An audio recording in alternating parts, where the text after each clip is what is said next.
Oh, okay. I'll just go. To the resort of your dreams! Life got you down? Can't get into the swing of things? Tired of casting aspersions? What? Never mind! You should book a package with Gallant Getaways! We offer heroic accommodations for the discerning champion. I do need a vacation. Is it all inclusive? Better, it's non-exclusive! What does that mean? It means shut up, I'm talking! Hang on. Why settle for the same old boring vacation to a beach or an amusement park when you could be fighting for yours and everyone else's lives? This isn't what I had in mind! Book your Gallant Getaway today and change your life! Little help! However long you have left! Dinosaurs?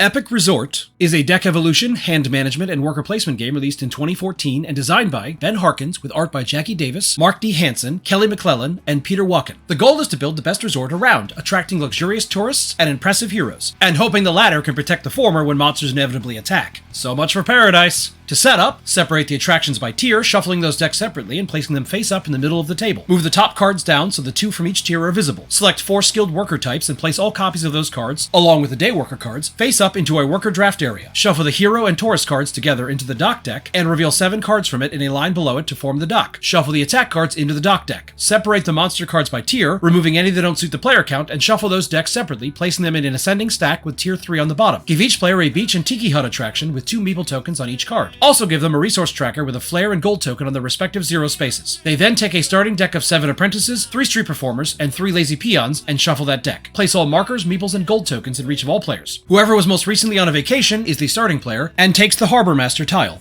In Epic Resort, players are general managers for newly opened destinations catering to the legendary heroes of the realm. Normal people can come too, but look out for monsters itching for a fight, or an easy meal. The game is played over a variable number of rounds, or seasons, which each consist of 5 phases. In the first phase, players simultaneously draw 5 workers from their deck, shuffling their discards into a new deck if needed, and send those workers to attractions. Attractions have worker symbols below them, and for each of those symbols not supplied by played cards, the rightmost tourist is removed. After that, score flare and gold as shown on the rightmost uncovered space for each attraction. Upgraded attractions often have bonuses or effects based on staffing. The next phase is played in clockwise order, starting with the Harbor Master, and has each player taking 1 action. Those actions include attracting tourists or a hero from the dock by paying their flare cost, with tourists going on attractions and heroes going above them, placing a health token on their starting health. The other possible actions are training a worker, by removing a trainable worker in hand from play, and taking one of the available skilled workers from the worker draft area, or upgrading an attraction by paying the gold cost to add an available attraction to their resort. Each resort has 3 spaces, but existing attractions can be covered by a higher tiered one, which removes any meeples or markers from it. If the player cannot or does not want to perform an action, they may pass for the season, and once all players have passed, the third phase begins when a new ship arrives. After removing the last card of the dock from the game, the remaining cards are shifted down and the spaces are refilled from the deck. If an attack is drawn, that is resolved before continuing by revealing the top card of the monster deck, and these 2 cards define which player's attraction is targeted and how the attack is resolved. If the attraction has a hero, they can defend it, reducing the effects, which usually involve eating the tourists and or adding flame markers. Too many and the attraction is destroyed. Once the attacks are resolved and the line is full, the hero reward phase has any heroes with full health move to that player's scoring pile, removing the top monster card from the game for each of these, and then any other heroes gain 1 health. In the cleanup phase, all workers at attractions or in hand are placed in their players' discard piles, flares are set to 0, and gold is kept. If the monster deck is not empty, then a new season begins as above, otherwise the game ends and final scoring takes place. Players gain points from scored heroes, and 1 point for unscored ones, and attractions including covered ones. The player with the most points wins, with various tiebreakers available.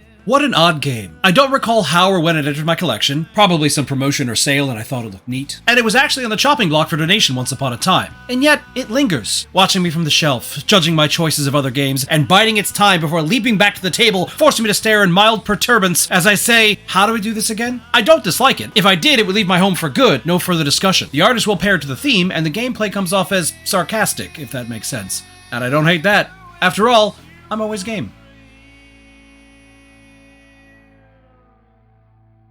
Casting aspersions? That doesn't make any sense. Ah, you rub that stuff. I will pay you to stop talking.